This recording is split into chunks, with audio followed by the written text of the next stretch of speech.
Who doesn't love a good Pixar movie? For countless years now, the studio has carved out their own niche within the animated film realm, and for good reason. You see, Pixar is doing something so individualistic and unique from other studios within this space. Within their filmography, countless filmmakers have experimented with the storytelling constraints of the medium, conveying well-realized and imagined settings and rousing characters we root and empathize with. You see, one of the things I truly love about Pixar and what elevates their films above the rest in terms of cinematic craft for me, is that these films aren't solely designed to entertain. Rather, they're crafted to make us feel and fall in love with cinema as a whole. Audiences everywhere will be first in line to tell you that certain Pixar movies have made them cry in the past, and in fact, this has almost been a calling card for the company within their tenure. It's become a popular joke in the film industry to say that when you see the Pixar logo at the front of a film, that's when you know you'll bawl your eyes out at the end of the film. And this is surely true throughout the entirety of Pixar's filmography to an extent. The discussion into why Pixar's filmography makes us feel could be the discussion of a different video essay entirely, one that I plan on delving into within the future, but there's something about the combination of thematic content, character work, and emotional poignancy that just elevates Pixar's creative outlet to an entirely different level. However, to an extent, this over-reliance on formulaic storytelling constraints has been almost a limiting factor somewhat for Pixar in the last few years. It seems that audiences are noting a shift in Pixar's filmmaking capacity that more than accounts for the discrepancy in their recent few offerings, which is that many of these stories seem crafted for maximum audience effectiveness over anything inherently motivated in the storytelling.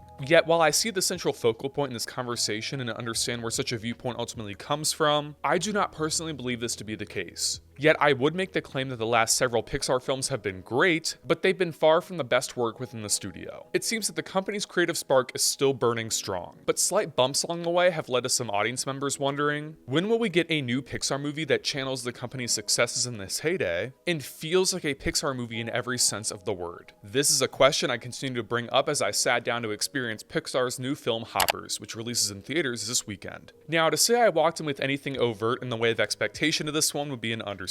I knew kind of what the plot covered, as I had attended and covered the Destination D23 event last fall where they discussed the film and showed us some early footage, but I never truly understood or knew precisely what this journey would entail. I was, however, aware of filmmaker Daniel Chong's involvement, and this was enough to get me seated in the theater to watch this movie. I actually grew up watching Chong's Cartoon Network series We Bare Bears, and that show's creative storytelling and world building indicated that Chong would be a perfect match for the creative capacity of a studio like Pixar. It almost seemed like a match made in creative heaven. However, excitement set aside, I sat down for this film cautiously optimistic, hoping this film would succeed, but nevertheless nervous that this would continue Pixar's recent slate of driven, albeit constrained storytelling all the same. And I am pleased to report that Hoppers is an incredible film in every sense of the word. I loved Hoppers, and that is really saying something considering I rarely express such unabashed enthusiasm upon first viewings. I mean, I fell in love with everything the film was doing from a creative standpoint from the start, and never left this encapsulated enthrallment until the end credits rolled. I really just got this film, and I loved it all the same. It's a tough race to say because there's so many contenders, but I would legitimately classify Hoppers as one of my favorite Pixar films of all time. Clearly up there with the pantheon of their past filmography, while simultaneously carving its own creative path forward. You see, one of the things I loved about Hoppers is how it simultaneously feels like a Pixar film in every sense of the word, until it doesn't. The film contains so much of that creative multitude we know and love from the studio, with complex character development, expansive world building, and that core emotional poignancy that has made their films so beloved for years. Yet at the same time, Hoppers is decidedly more energetic, for lack of a better term, and stylistic than their past filmography.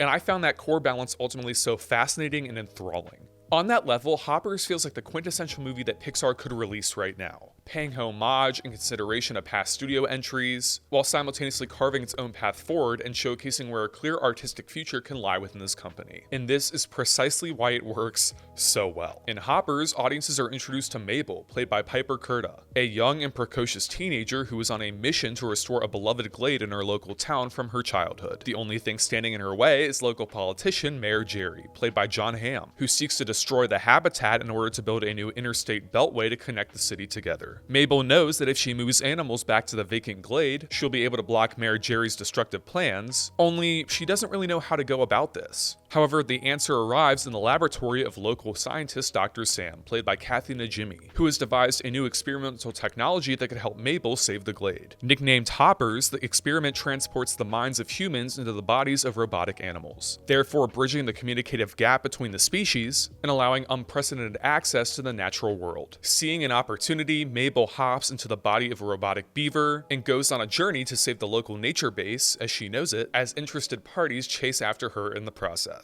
Hoppers is, in essence, a strong character study involving several different individuals pursuing their own goals. And what I especially loved about it is how it devotes careful time to contextualizing and understanding them on a deeper and more complex level than many films of this caliber. And this is clearly evidenced in the character of Mabel alone. Piper Curda delivers such a rousing and youthful performance here, capturing a charisma and charm that allows audiences to effortlessly fall in love with Mabel from the start, which further involves us within the stakes in the film itself. As audiences, we're provided a clear understanding and viewpoint into Mabel's emotional psyche, viewing her attachment to the glade through the nostalgia-tinted lens of emotional poignancy that we've come to know and love from Pixar films of the past. You see, Mabel is rash, impulsive, and more than energetic. Yet where any other film would portray these distinct characteristics as inherent flaws, what I love about Hoppers is how it devotes time and care to fleshing out these elements in a way that makes Mabel deeply empathetic as a person. We come to know and understand Mabel's plight from the start, which is explored so effortlessly and effectively as the film progresses. Hoppers is not a subtle film in what it tries to say, and it is all the better for it. In essence, this is a film that seeks to devote time and focus to environmental effects in the natural world, and how the growing encroachment of human efforts on these natural habitats not only invades a world we can't ultimately understand from our own viewpoint, but ultimately turns the world bland and steals some of the vibrancy out of our surroundings in the process. On this level, Hoppers manages to cut incredibly deep, instilling such a clear emotional backbone into the film that holds everything together with unflinching resolve. Many prospective audience members will surely want to know whether that signature Pixar tearjerker effect is present in this installment, and it surely is. I teared up at many different points of this film for a multitude of reasons, which is not something I actually expected from a movie of this caliber, but I'm glad it did all the same. While the emotional impact might not be as defined or overindulgent in a sense as past Pixar fare, part of why Hoppers works in this regard is because of how quietly moving and devastating the film is in the smallest moments in between. There's such a careful and quiet reflection instilled into the material, which manages to balance out the film's more out there and overtly crazy elements with a real heart that cuts incredibly deep. This is also evidenced within the character of Mayor Jerry, who is perhaps one of the greatest antagonists that Pixar has ever produced in their filmography. John Hamm knocks the role out of the park completely, portraying a character with gusto and confidence that is slowly revealed to be a shell that hides anxieties and insecurities underneath it in such a natural flourish. You see, Mayor Jerry feels the pressure in his job, and as his world becomes entwined with the natural world, the character experiences growth that is showcased in such a grounded and complex fashion, which feels incredibly rare for a film like this to actually achieve. However, although you may go to Pixar films for deeper thematic material in this medium, you also go to see imaginative and creative worlds portrayed in only the way that a studio like Pixar can.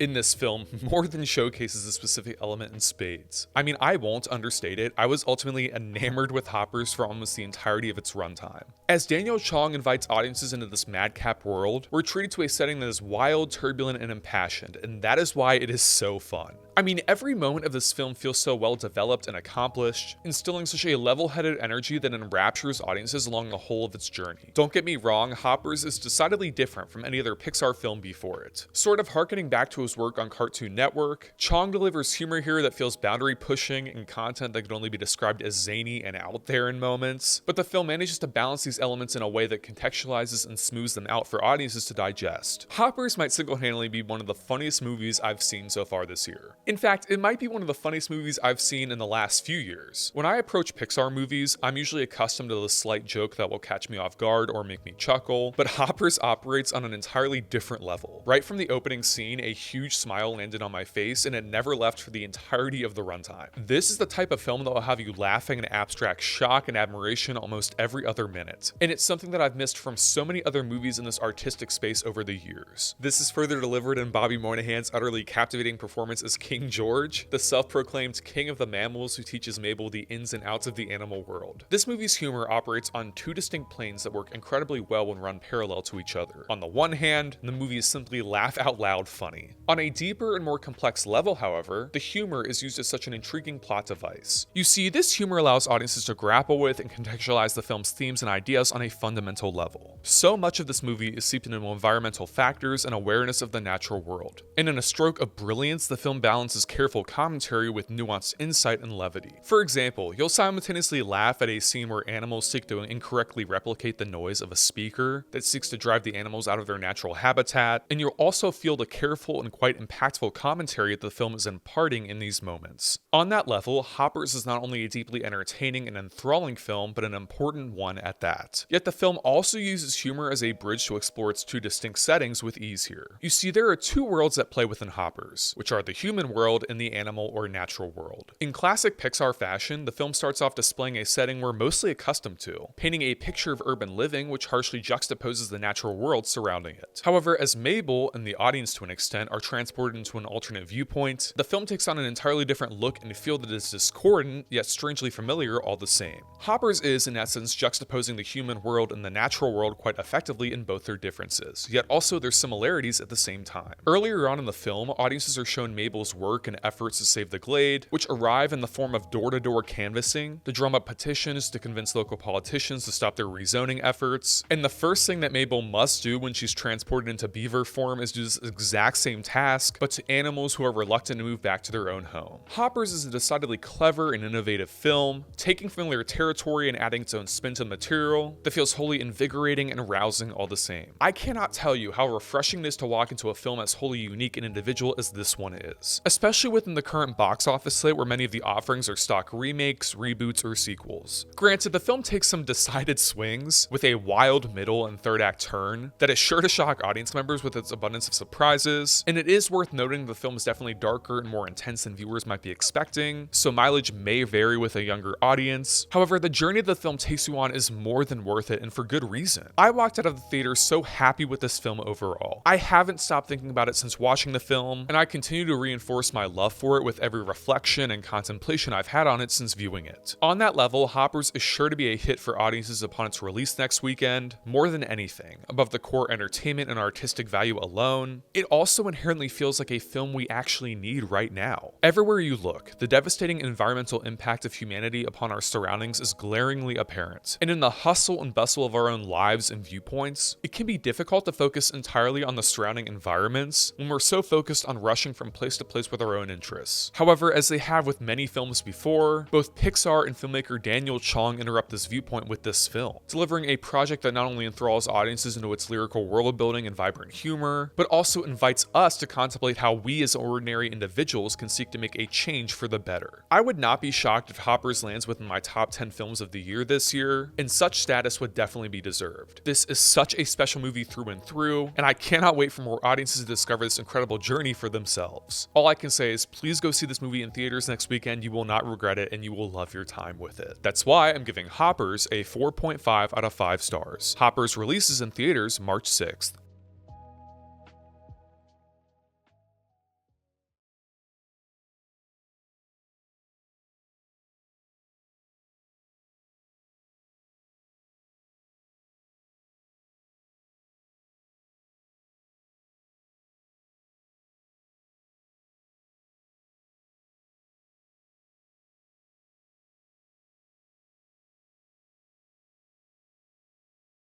Hey guys, thanks so much for watching this review on my channel. If you're new around here and you like the content you see, don't forget to click that subscribe button down below, like the video, and turn on push notifications. Also, leave comment suggestions down below for future video, essay, and review topics. With that being said, until next time, this is Mitchell signing off. Peace out.